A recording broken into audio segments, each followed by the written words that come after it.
Máte vytvořenou a zaplacenou rezervaci. Když byste si chtěli změnit termín, můžete kliknout na odkaz, který vám teďka přišel v e-mailu, kde je změna termínu možná. Když vám to nepůjde, zavolejte nám a my vám s tím pomůžeme. PIN k vyzvednutí tepovače vám přijde 10 minut před začátkem rezervace. To znamená, když máte rezervaci od 16:00, v 15:50 vám přijde PIN. Když se tak nestane, opět nám hnedka zavolejte. Klidně i třeba o půlnoci. Kde je box, se dozvíte na našich webových stránkách, přímo na stránkách pobočky, kde vidíte mapku. Adresa boxu vám přijde i v SMS s kódem, i v e-mailu. Penguin box vypadá takhle. Většinou z jedné strany je sběrna oděvů a druhá část toho boxu je samotný box pro výdej a vyzvednutí balíčků. Display se probouzí buď tím, že zmáčknete tlačítko Start, anebo kliknete na display. Probudí se display, uvidíte číselník, tam zadáte PIN kód. Po otevření dvířek vyndejte celý tepovač ven a hnedka zkontrolujte, zda obsahuje všechny součásti. První věc je, že v této zadní nádobce má být tady ta bílá láhev s chemií. Má objem 500 ml, když není plná, tak si ji dočepujte přímo v boxu z kanistru. Apeluji na všechny, aby nepoužívali jiné láhve než tuto jednu určenou. Když budete chtít více přípravků, zavolejte nám, domluvíme se. Když při kontrole fotek z kamer uvidíme, že se někdo načepoval do jiné nádoby, než nám je určené, pošleme mu pokutu dle obchodních podmínek.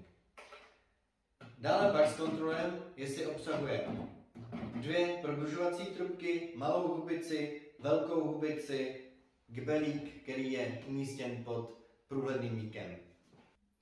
Toto je transportní stav tepovače. Jak vidíte, každý díl má své místo. A tento transportní stav je důležité dodržovat kvůli 3 důvodům. Za prvé, aby se nám vešlo do boxu, za druhé, aby se během transportu se žádným dílem nebo stepovačem nic nestalo, a za třetí, aby nám prázdné místo připomnělo, že nám něco chybí a že to musíme najít. Hodně často se stává, že během transportu v kufru auta spadne jedna trubka. Takže apeluji na to, aby doopravdy těsně předtím, než to strčíte do toho boxu, abyste si zkontrolovali, že doopravdy vracíte lahvičku, 2 trubky, malou hubici, velkou hubici, víko a pod ním odpadní kbelík. A pak je to v cajku. Před vrácením je potřeba tepovač důkladně propláchnout, vyčistit a vysušit, ať je doopravdy suchý a čistý. Když ho někdo vrátí špinavý a mokrý, dostane pokutu. Poslední upozornění, jestliže se vám vysavač bude během práce často vypínat, nebo dokonce ho zapnete, tlačítko si sice dosvítí, ale motor se nespustí, je to tím, že zde pod odpadním kbelíkem máte vodu. Jsou tam čidla, jakmile se pod ten kbelík dostane voda, automaticky motor vypne, aby ho ochránil. Takže stačí vzít hadřík, celý ten prostor vysušit a zase půjde. Jestli chcete, aby vaše výpůjčka proběhla v pořádku, přečtěte si e-mail, který vám přijde hodinu před rezervací. Tam jsou důležité informace a je tam taky formulář, kam se dají nahrát fotky a tím pak se můžete ochránit proti nějaké pokutě.